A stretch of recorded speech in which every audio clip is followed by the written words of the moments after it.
लीजिए, चाय लीजिए। Thank you.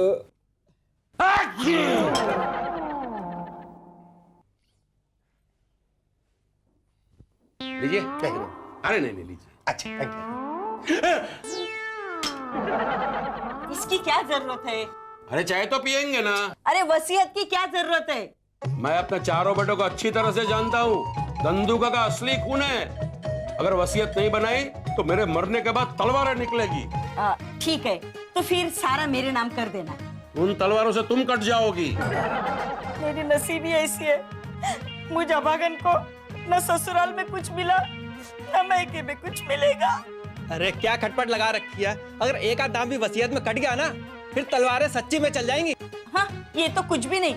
मेरे ससुराल में मेरे ससुर जी की वसीयत बनते वक्त वकील ने लड़कों की जगह खुद का नाम लिखवाया था। हाँ मैं मर जाऊं फिर क्या हुआ? क्या हुआ? ससुर के साथ वकील की भी अर्थी निकल पड़ी।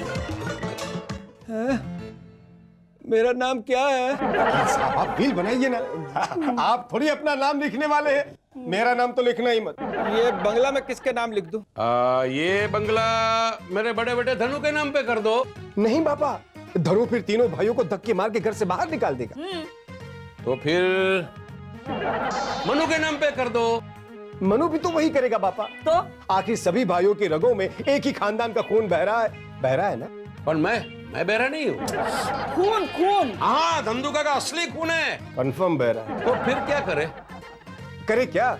सभी बेटों को एक एक बंगला दे दो। लेकिन हमारे पास तो दो ही बंगले हैं, एक ये और एक हमारे धंधुका गांव की पुरानी हवेली। पापा एक काम करो, धनु को ये बंगला दे दो और तीनों बेटों को एक एक बंगला खरीद के दे दो। 5-10 करोड़ में तो तीनों बंगले आ जाएंगे। मैं आपको दिलवा दूंगा। वो ठीक है। चलो 3 बंगलों में से 2% के हिसाब से तगड़ी कमीशन मिलेगी। क्या? नहीं कुछ नहीं। भाई मैं कहती हूँ, चारों को बंगला दिलवाओगे तो गांव की हवेली का क्या होगा?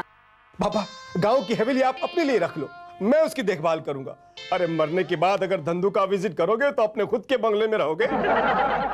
ये मेरी फीस छोड़ के बैंक में जितना पैसा है किसको कितना देना ये बता दीजिए। मुनीम, मेरा मतलब है खटवा नहीं, मेरे मरने तक तो 500 करोड़ तो रहेगा ना। हाँ, 3 बंगले खरीदने के बाद 405 करोड़ बचेगा। बस तो सब बेटे के नाम पे एक एक बंगला ले लेंगे और बाकी के 5 करोड़ मेरे नाम? नहीं, मधु के नाम। सच? 5 करोड़ में करोड़पति बन गया। जा मेरे लिए एक गिलास पानी लेकर आ। हाँ। अब मैं आपकी नौकरी को लात मारता हूँ। अब नौकर नहीं, सेठ। अरे वो पगले, मेरे मरने के बाद, अभी नहीं। भगवान करे वो दिन जल्दी आए।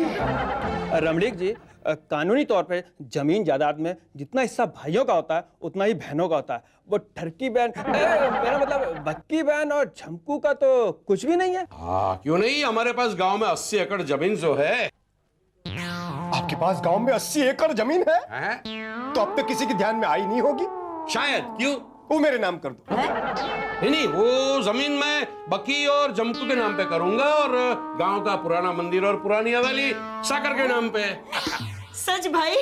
सब दूसरों के नाम जाएगा तो फिर हमारे हाथ क्या आएगा? अरे सुन क्या?